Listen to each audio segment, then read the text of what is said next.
Hello, my name is Sandy Franks. I'm the executive publisher of the Taipei Publishing Group. Here with me today is charting expert and option extraordinaire Adam Last. Adam is the founder and creator of Wave Strength Options Weekly, a weekly options trading service where he shows regular investors how to use the power of options to make much more money than buying shares of a company. Well, Adam, welcome. Thank you so much. I'm sure most readers recognize your name. They see your writing in Taipei Daily. But for those who are not so familiar, can you just give us a little bit about Wave Strength Options Weekly? Tell us a little bit more about it.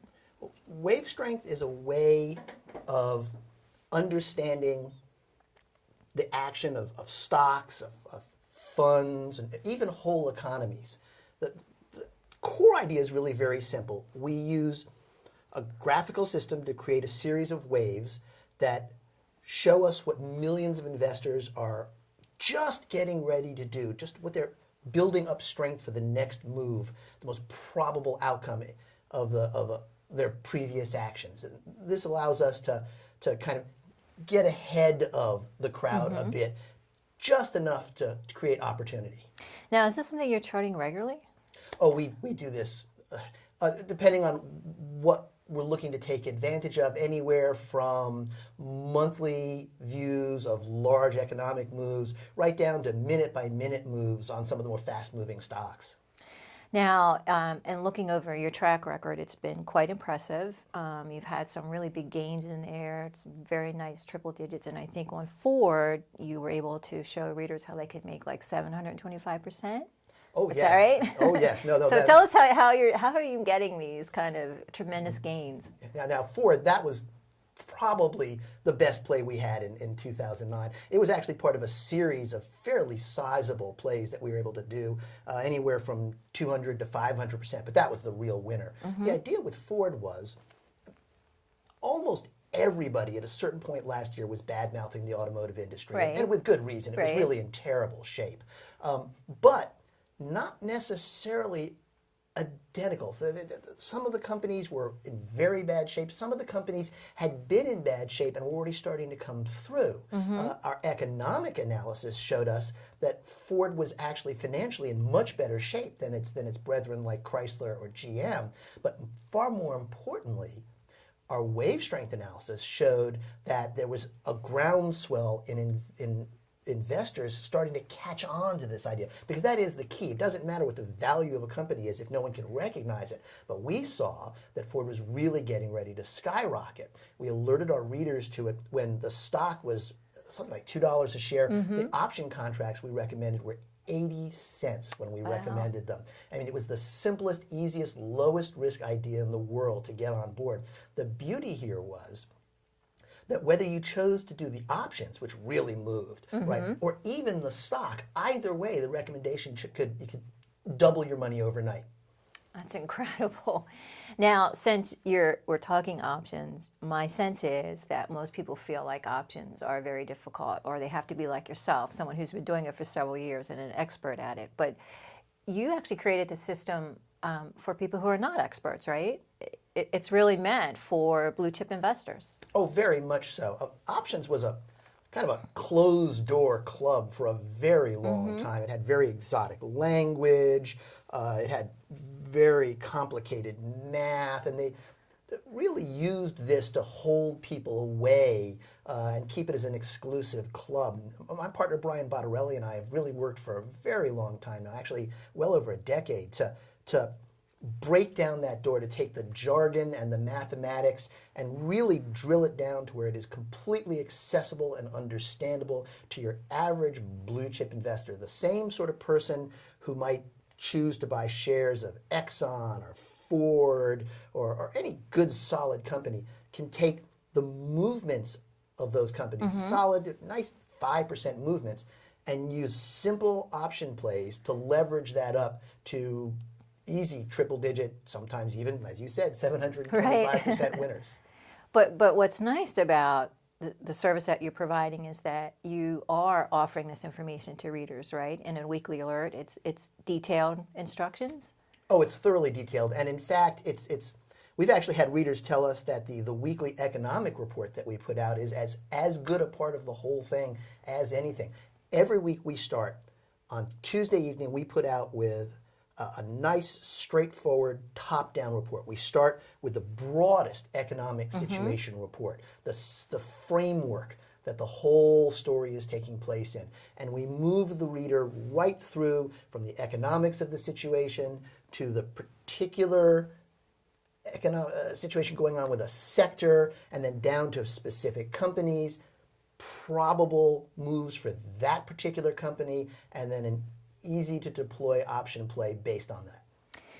Now, since you're talking about providing viewers with this economic picture, and this is something that you're looking at every day, what do you think's happening here? Are you worried that we could see another downturn in the market? Oh, I think another downturn in the market is fairly inevitable. This is a cash-driven market. It's been a cash-driven market almost entirely since, we could say 1998, just to keep things simple. And we've seen the same cycle take place already twice now, where ever-increasing amounts of cheap capital drove the market up, was followed, the inevitable dog's tail here was inflation, and that produced an inevitable cap to the market's expansion. We saw that cap off in 2000. We saw it cap off in 2007. And I'm fairly sure we're going to see inflation cap off this rally within, I'd say at this point, anywhere from 12 to 18 months. We'll produce the absolute max that this market can get to before we see it tip over again in a similar fashion. But with your system, regardless of what direction the market's going, you can still help readers make money with the option trades, right? Oh, most certainly. It's one of the reasons I love options is someone that's involved in pure stocks has to be a cheerleader.